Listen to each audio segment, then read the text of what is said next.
નમસ્કાર નમસ્કાર, કેમ છો ધોરણ 12 ના સાયન્સના વિદ્યાર્થીઓ?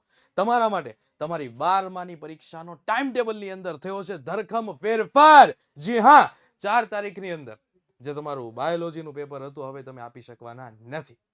તમે સાચું સાંભળી રહ્યા છો. 4 તારીખે જે બાયોલોજીનું પેપર હતું એ તમારા માટે અત્યારે લેવાવાનું નથી. 4 તારીખે નહીં લેવાય. કેમ?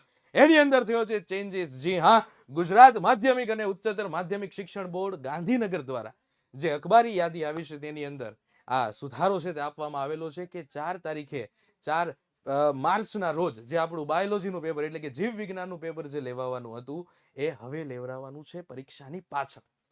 જ્યારે પરીક્ષાનું અંતિમ પેપર આપણું હતું એટલે કે કોમ્પ્યુટરનું પેપર હતું એની પછીના સમયની અંદર ક્યારે લેવાનું છે, શું લેવાનું છે એની બધી માહિતી તમને આપું છું. અને સૌથી પહેલા જો તમે આપણી ચેનલ આ વિદ્યાકુલ ગુજરાતી સાયન્સને લાઈક નથી કરતા, કોમેન્ટ નથી કરેલી, સબસ્ક્રાઇબ નથી કરેલી તો કરી નાખો. કારણ કે આવી મહત્વપૂર્ણ બાબતો જે સૌથી પહેલા તમને આપણી વિદ્યાકુલ ગુજરાતી સાયન્સની ચેનલ ઉપર જોવા મળશે. તો જોઈએ કે ભાઈ ક્યારે આ પરીક્ષાનો સમય છે એ ચેન્જ થયો છે, પરીક્ષાની તારીખની અંદર ચેન્જ થયો છે, તો કઈ તારીખે આપણું પેપર છે તે આવવાનું છે.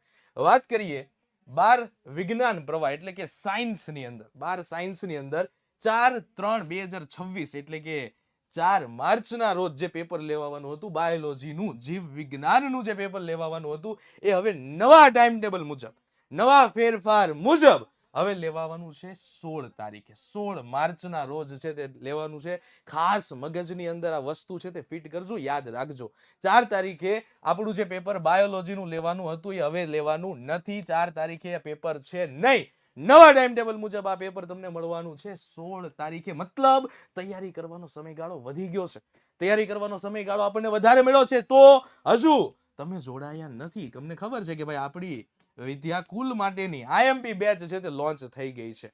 આઈએમપી બેચમાં જો તમે હજુ જોડાયા નથી તો જોડાઈ જાઓ. અને આજે તમને દિવસો વધારાના મળ્યા છે. આમાં યોગ્યમાં યોગ્ય તૈયારી છે તમને આ બેચની અંદર વધારેમાં વધારે સારી રીતે છે તે કરાવવામાં આવશે. જો હજુ બાકી છો તો જલ્દીથી જોડાઓ. અને આવી બીજી માહિતી તમને જ્યાં પણ તમારી બોર્ડની પરીક્ષાને લગતી કોઈ પણ માહિતી હોય કે અન્ય તમારી કોઈ પણ ઇમ્પોર્ટન્ટ માહિતી હોય તો તમને સરળતાથી આપણી ચેનલ ઉપર મળી રહે તે માટે આ ચેનલને સબસ્ક્રાઇબ કરવાનું ભૂલતા નહીં.